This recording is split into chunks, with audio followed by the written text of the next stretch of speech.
আসসালামু আলাইকুম। আমি আজকে আলোচনা করব মৌলিক অধিকার নিয়ে।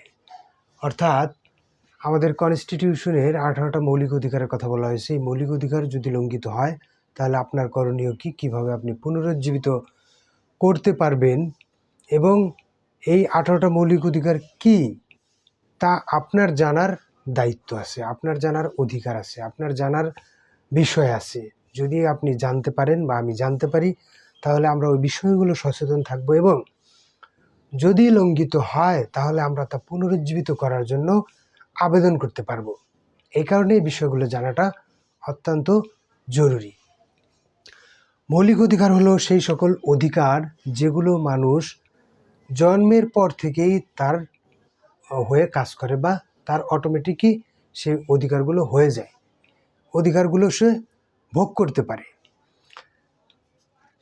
তারই প্রেক্ষিতে আমাদের সংবিধানের আর্টিকেল 27 থেকে 44 পর্যন্ত 18টা মৌলিক অধিকারের বর্ণনা করা হয়েছে।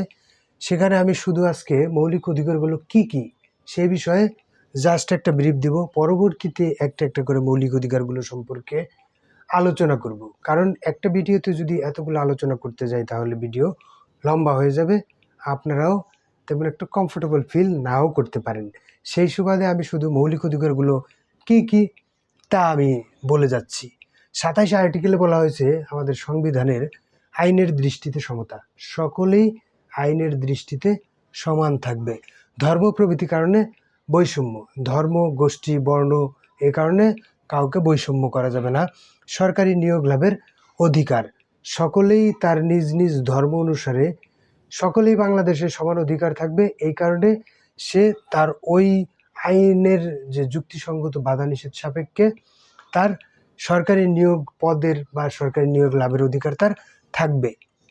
30 আর্টিকেলে বলা হয়েছে বিদেশি খেতাব নিষিদ্ধ করে, রাষ্ট্রপতির পূর্ব অনুমোদন ছাড়া বিদেশি কোনো পুরস্কার খেতাব কেউ গ্রহণ করতে পারবে না। 31 বলছে আইনের দৃষ্টিতে আইনের আশ্রয় লাভের অধিকার, সবারই আইনের আশ্রয় লাভের অধিকার থাকবে। 32 বলছে জীবন ও ব্যক্তি স্বাধীনতার অধিকার। 33 বলছে গ্রেপ্তার ও আটক সম্পর্কে রক্ষা কবচ। জবরদস্তি শ্রম নিষিদ্ধ 34 বলছে, অর্থাৎ কোনো ব্যক্তিকে জোর করে তার শ্রম আদায় করা যাবে না। 35 বলছে বিচার ও দণ্ড সম্পর্কে রক্ষা কবচ। 36 বলছে চলাফেরার স্বাধীনতা, সমাবেশের স্বাধীনতা, সংগঠনের স্বাধীনতা, চিন্তা বা বিবেকের স্বাধীনতা। সংগঠনকে 38 বলছে আপনি সংগঠন তৈরি করতে পারবেন, সমিতি তৈরি করতে পারবেন আইন যেভাবে বলে দিয়েছে। তারপরে সমাবেশ করতে পারবেন, আপনি নিরস্ত্র ছাড়া শান্তিপূর্ণভাবে আপনি সমাবেশ করতে পারবেন। 39 বলছে চিন্তা বা বিবেকের স্বাধীনতা, আপনার মাথায় চিন্তার স্বাধীনতা করতে পারবেন, তবে সকল চিন্তা করেই আপনি কাজ করতে পারবেন না। আপনি কাউকে মার্ডারের চিন্তা করতে পারবেন, এই স্বাধীনতা আপনার আছে, কিন্তু আপনি মার্ডারটা করতে পারবেন না, এটা একটা অপরাধ। 40 আর্টিকেলে বলা হয়েছে পেশা বা বৃত্তির স্বাধীনতা। 41 বলছে ধর্মীয় স্বাধীনতা। 42 ধর্মীয় স্বাধীনতা বলতে যার যার ধর্ম পালন করতে সে কোনো বাধা নিষেধ পাবে না, তার ধর্ম পালনের জন্য কোনো স্থাপনা যদি তৈরি করতে হয় করতে পারবে, সেটা সংরক্ষণ করতে পারবে, এই স্বাধীনতা তার সংবিধান দিয়েছে। এটা যদি কেউ ভায়োলেশন করতে পারবে তাহলে তো পুনরুজ্জীবিত করতে পারবে। সম্পত্তির অধিকার 42। 43 বলেছে গৃহ যোগাযোগের রক্ষণ। 44 বলা হয়েছে মৌলিক অধিকার বলবৎ করুন, অর্থাৎ এই 18টা মৌলিক অধিকার যদি আপনার কোনোভাবে ভায়োলেশন হয়, আপনি যদি এই 18টা মৌলিক অধিকার থেকে বঞ্চিত করে কেউ বা হন, তাহলে আপনি পুনরুজ্জীবিত করতে পারবেন বা এই মৌলিক অধিকারগুলো আপনি কাজে লাগাতে পারবেন। কোথায়?